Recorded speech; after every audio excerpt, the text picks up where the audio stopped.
Hey friends, welcome back to my channel. It is Erinn here, and today I'm gonna do an unboxing of my most recent craft haul with Mountain Rose Herbs, Brambleberry, and a new order of oil that I got. So let's get going. I'm excited to show you what I got. I actually kind of forgot, so this is gonna be fun for me too. Yay, organic goodness! Thank you, Mountain Rose Herbs.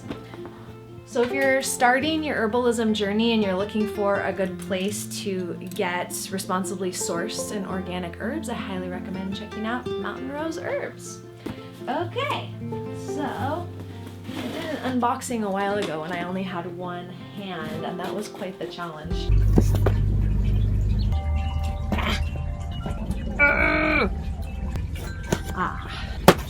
Yeah!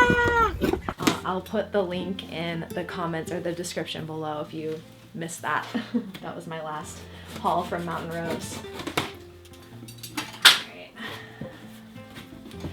right. Ooh, yes. Okay, this is a big, beautiful bag of oat straw.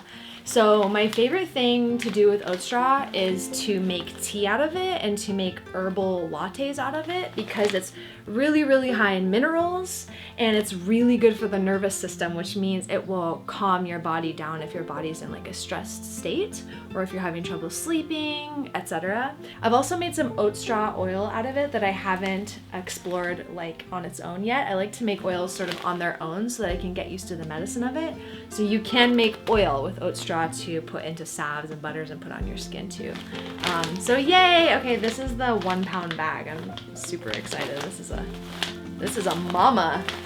Okay, next. Oh my gosh! Wow, these are beautiful. This is helichrysum flower. So I've never used the actual flower of the helichrysum. I've only ever used the essential oil, which is like, I think it's over $100 for a 1/2 ounce bottle. So it's very expensive. And from my understanding and my study of herbs is that actually making the infused herbal oil out of herbs instead of essential oil has higher medicinal properties. So instead of spending $100 on a 1/2 ounce bottle of helichrysum essential oil, I'm going to use this beautiful helichrysum to make infused herbal oil. If you're looking for support on how to do that, you can check out my description, and I have a playlist with home herbalism videos where I talk about how to infuse herbs directly into oil that you use to put either on your skin or use to cook your food with.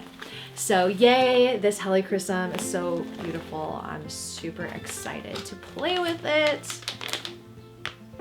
Wow, this color is like amazing. I don't know if you can see that, but oh my gosh, I'm so excited.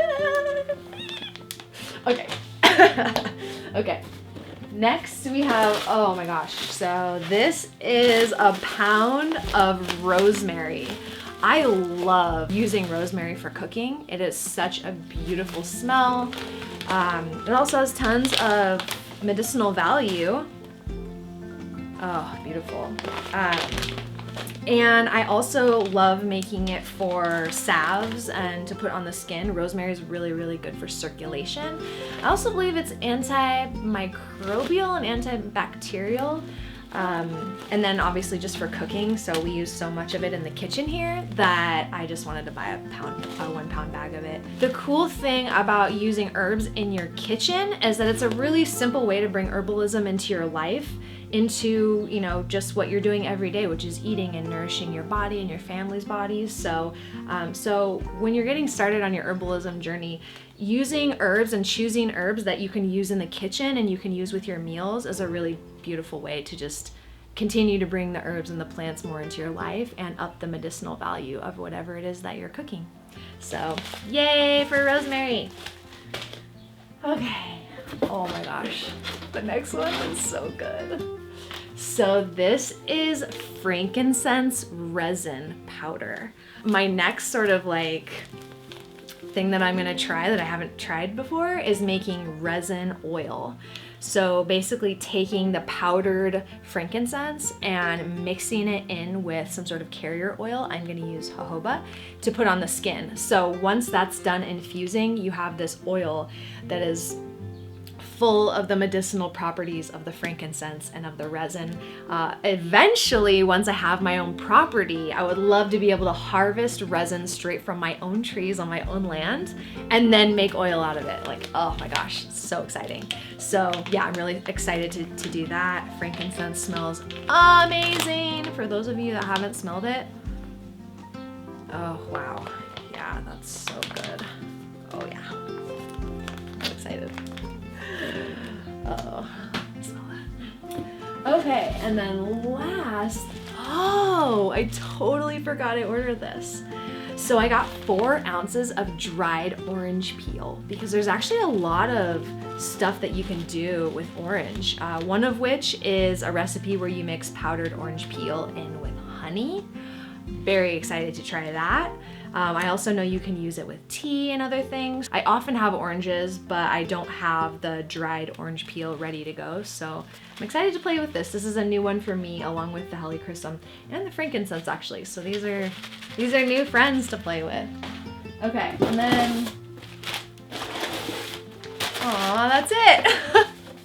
So that's everything I got from Mountain Rose. And now I got some other stuff I actually already unboxed, so I'm just gonna show you that. So there's this company called brambleberry.com. They sell a lot of stuff for like making candles, making soaps, things like that. And so I got some different colors of mica. Mica is like a natural powdery sparkliness that is natural from the earth. I'm gonna use it. Oh my gosh, I'm so excited. So I don't know if you guys saw on my Instagram, I shared that I'm gonna actually be making oils with sparkles. And so this is what I was talking about. This is the gold. And then I also got this beautiful rose gold mica.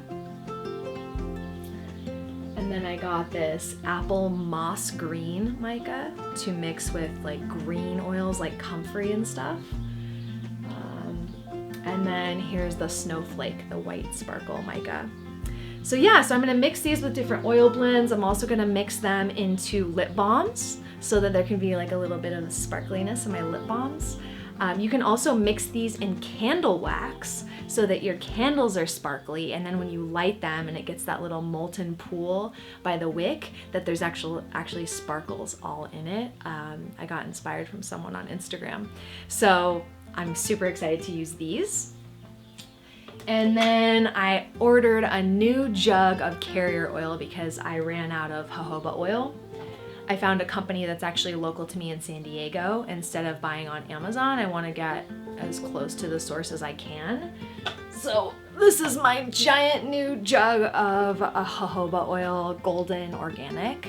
I'm curious for you what kind of oils you use in your infusions. I know there's like sweet almond oil, sesame oil, hemp oil, there's many others, but I'm curious if you don't use jojoba oil, what oil do you use and what do you like about it? I would love to hear from you in the comments. I'm looking to play around with different oils myself instead of just kind of sticking with the same thing. Okay, and then the last thing I want to share with you is the 2 new oil infusion projects that I'm working on right now that have been waiting for all of this other stuff to arrive. So first of all, I got inspired from a subscriber that wrote to me that shared that he was looking for some sort of Egyptian-inspired oil. And I remembered hearing from Adriana at Anima Mundi that the Egyptians used to mix blue lotus and chamomile into their oil and into their skincare. So I made, thank you for the inspiration, Wes, I made a chamomile and blue lotus infusion because I bought some blue lotus a while ago and I never used it, and I just wanted to use it for something really special. So this is my chamomile and blue lotus infusion. It has a little bit of olive oil because I read that's what Egyptians would have used. Although I don't love the smell of olive oil, so I just wanted to put a little bit of olive oil to kind of nod to the origins of this blend. Then a little bit of, what did I put? I put something else. Oh, I put a little bit of castor oil in here, and then I'm gonna fill the rest with jojoba and let this infuse over time. Maybe set it out in the moonlight during the full moon or something like that. So just really making this a super sacred, intentional oil. And then the last project I am working on right now is this baby, who I haven't put oil into yet because, as I said, I ran out, but this has all of the different flowers that I have right now. Ooh, actually should add some helichrysum to this because now I have that flower. So we have chamomile on the top, then elderflower, then a layer of lavender, then a layer of calendula, then rose petals, and I think I might add a little bit of hibiscus as well. So this is gonna be so beautiful. I'm gonna add sparkles to this one too. Oh, so for the Egyptian one, I think I'm gonna add some gold mica sparkles, and I'm gonna definitely take some video of that because it's gonna be so beautiful. The mica like swirling around in the oil. It's pure magic. So this one's Flower Spirit, and this is the one with all the flowers I have. Now I have a couple more flowers. Typically when I make oil, I make them all individual. Like I'll just make a rose, I'll just make a chamomile, I'll just make a calendula, so that I can get used to all of the different like medicine, so I can really feel the individual medicine of the plant. But right now I'm just kind of excited about making like a whole blend. So we're just going with it, right? So yeah, thank you for being here. Thank you for watching this fun little craft mountain rose herbs haul and unboxing. I hope this inspires you to get going on some of your own projects. Also, if you're on Instagram, come say hi. I'm at Erinn with 2 N's. And if you want to keep going down the rabbit hole of my channel, you can look at, I have a couple different playlists. I have a recipes playlist, I have a home herbalism playlist, I have a magic spells playlist. I'll put some of the links in the description of this video. Come say hi on Instagram. Thanks for being here. Give this video a thumbs up if you enjoyed it. Okay, bye!